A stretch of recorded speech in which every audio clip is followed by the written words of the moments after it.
Bismillahirrahmanirrahim. Assalamualaikum warahmatullahi wabarakatuh. Yang kami muliakan para jemaah haji Indonesia yang saat ini sudah berada di Tanah Suci dan juga para jemaah haji yang masih berada di tanah air.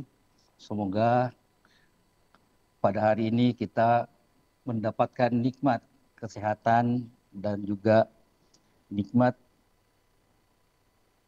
kesempatan untuk melaksanakan ibadah haji di Tanah Suci.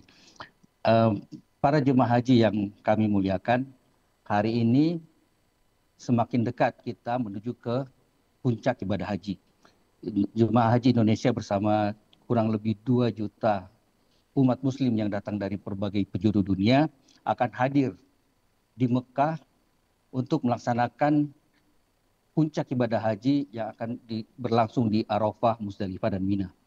Nah, tentu saja hal ini semakin hari akan berdampak pada tingginya kepadatan di Mekah Al-Mukarramah, dan selain itu menjadi perhatian kita bersama bahwa semakin hari cuaca di Tanah Suci Mekah juga akan terasa semakin panas. Karena musim panas akan memasuki puncaknya di bulan Juni di tahun ini.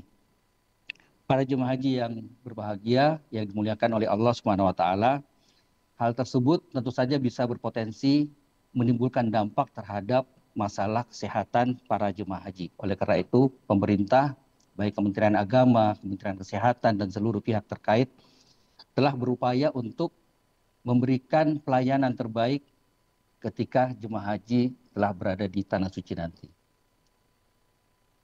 Berdasarkan data Kementerian Agama, pada hari ini, tanggal 19 Mei 2025, bahwa telah 71.000 lebih jemaah haji kita berada di Tanah Suci Mekah. Dan ini tentu saja akan meningkat secara signifikan seiring dengan datangnya jemaah haji dari Madinah dan juga datangnya jemaah haji gelombang kedua dari Jeddah.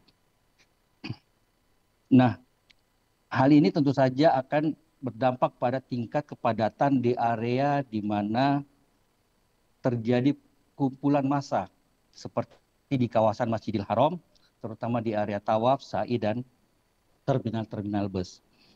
Nah, dampak dari kepadatan massa ini tentu saja juga bisa berefek pada masalah kesehatan. Masalah kesehatan yang paling sering terjadi karena adanya tingkat kepadatan adalah adanya potensi penularan penyakit, kemudian trauma akibat berdesakan, maupun juga stres atau rasa cemas akibat berhimpitan di tengah orang banyak, atau khawatir akan terpisah dari rombongan. Para jemaah haji yang dimuliakan oleh Allah Subhanahu wa Ta'ala, sampai saat ini penyakit-penyakit yang timbul akibat adanya kepadatan ini, terutama penyakit menular, itu sudah sangat meningkat. Data Kementerian Kesehatan pada tanggal 18 Mei kemarin pukul 16.00 bahwa jumlah jemaah haji kita yang menderita penyakit infeksi saluran pernafasan akut atau yang kita kenal dengan ISPA itu sudah mencapai 1.167 kasus. Nah, dan kekhawatiran yang lebih dari itu adalah adanya potensi pada kelompok tertentu di mana ISPA ini dapat berlanjut menjadi radang paru atau pneumonia yang lebih parah. Nah, pneumonia sendiri saat ini juga merupakan penyakit terbanyak yang menyebabkan jemaah kita harus menjalani perawatan di rumah sakit di Arab Saudi. Nah, ini tentu saja menjadi perhatian para petugas di sini, baik petugas dari Kementerian Kesehatan maupun petugas dari Kementerian Agama untuk menjaga agar supaya para jemaah haji tidak mengalami kendala dalam melaksanakan ibadahnya ketika berada di Tanah Suci. Nah, jemaah haji insya Allah dimuliakan oleh Allah Subhanahu wa taala. Selain kepadatan, juga jemaah haji akan berhadapan dengan cuaca panas di Mekah. 2 hari ini suhu di Mekah mencapai 42 hingga 46 derajat Celcius.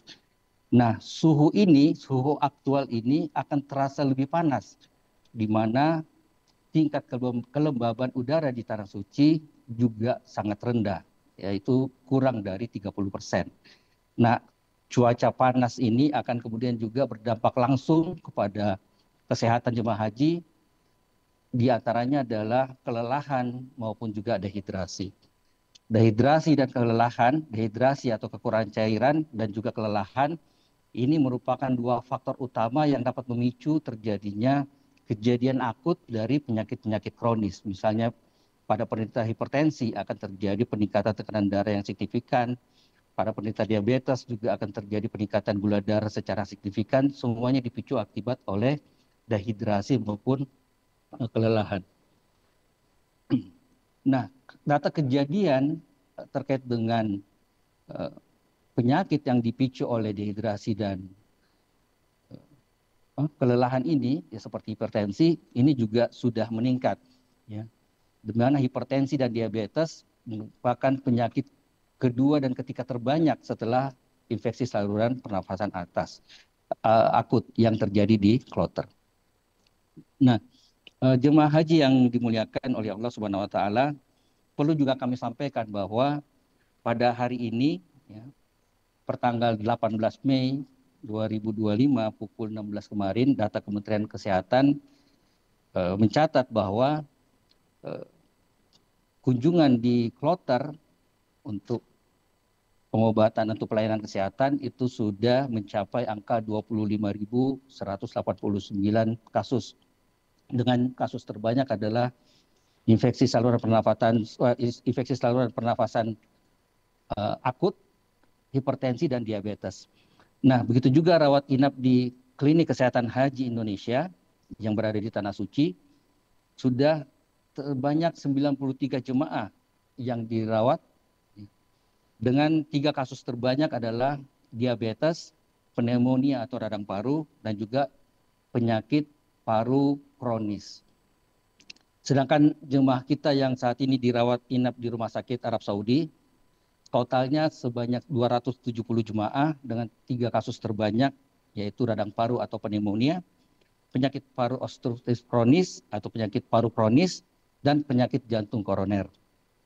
Nah, jemaah haji yang dimuliakan oleh Allah Subhanahu wa taala, juga mungkin perlu kami sampaikan jumlah jemaah yang wafat di Tanah Suci sampai tanggal 18 Mei 2025 pukul 16 waktu Arab Saudi, yaitu sebanyak 28 jemaah. Angka ini memang sedikit lebih tinggi bila kita bandingkan dengan tahun 2024 pada hari yang sama. Dan penyebab kematian terbanyak juga masih didominasi oleh penyakit jantung dan sepsis atau infeksi menyeluruh akibat penurunan daya tahan tubuh dan juga penyakit yang sudah berat. Oleh karena itu, para jemaah haji yang kami muliakan dan dimuliakan oleh Allah Subhanahu wa taala, kami menghimbau kepada para jemaah haji untuk yang pertama adalah beristirahat setelah tiba di Mekah sebelum melaksanakan umroh wajib.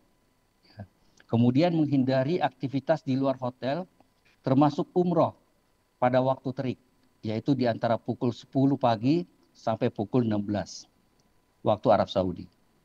Kemudian minum air putih atau zam-zam yang cukup, ya, dan jangan menunggu haus. Upayakan 1 gelas atau 200 cc air setiap jam pada saat jemaah haji melakukan aktivitas di luar. Kemudian untuk menghindari penularan penyakit, agar jemaah haji senantiasa menggunakan masker ketika beraktivitas di luar hotel untuk menghindari penularan, dan juga terutama apabila jemaah haji sedang menderita batuk atau pilek. Nah, khusus bagi lansia dan juga para penderita penyakit kronis, ya, seperti hipertensi, diabetes, penyakit jantung, selain pesan-pesan di atas tadi, juga kami himbau agar istirahat yang cukup dan tidak memaksakan diri untuk melakukan aktivitas ibadah yang bersifat fisik. Ya. Seperti umroh sunnah berulang kali. Ya. Utamakan ibadah-ibadah yang ringan, tapi juga nilainya tidak kalah besar, tidak kalah mulia di sisi Allah Subhanahu wa taala, seperti berzikir, bersedekah, ataupun membaca Al-Qur'an. Kemudian bagi jemaah lansia dan komorbid ketika harus menjalani rukun dan wajib haji, ini kami juga ingatkan untuk menggunakan fasilitas keringanan, ya, mengambil rukhsah dalam pelaksanaan ibadah. Misalnya menggunakan kursi roda pada saat tawaf maupun pada saat sa'i. Kemudian bagi jemaah lansia dan komorbid agar selalu mendapatkan pendampingan oleh sesama jemaah di kloternya ketika beraktivitas di luar. Jangan biarkan jemaah lansia kita beraktivitas di luar sendirian atau hanya sesama lansia tanpa mendapatkan pendampingan dari jemaah lain yang lebih sehat atau yang lebih muda. Kemudian lakukan konsultasi, ya, lakukan konsultasi kesehatan kepada dengan dokter-dokter yang ada di kloter minimal 1 kali 1 minggu, minum obat secara teratur sesuai dosis, dan juga apabila ada keluhan agar segera menghubungi petugas kesehatan di kloter. Nah, demikian ya beberapa poin yang perlu kami sampaikan ini agar supaya kita bersama-sama baik petugas maupun jemaah haji secara mandiri agar menjaga kesehatannya demi kelancaran ibadah selama berada di tanah suci.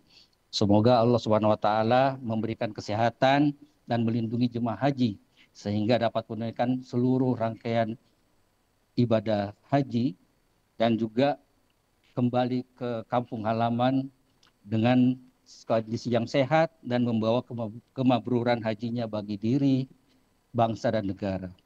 Dan demikian juga kita doakan bahwa seluruh petugas haji juga diberikan kesehatan oleh Allah Subhanahu wa taala dan juga senantiasa mendapatkan perlindungan dari Allah Subhanahu wa taala sehingga para petugas haji dapat melaksanakan tugasnya secara maksimal untuk memberikan pelayanan yang terbaik kepada para tamu Allah khususnya yang datang dari Indonesia. Demikian kami sampaikan. Billahi taufik wal hidayah. Assalamualaikum warahmatullahi wabarakatuh.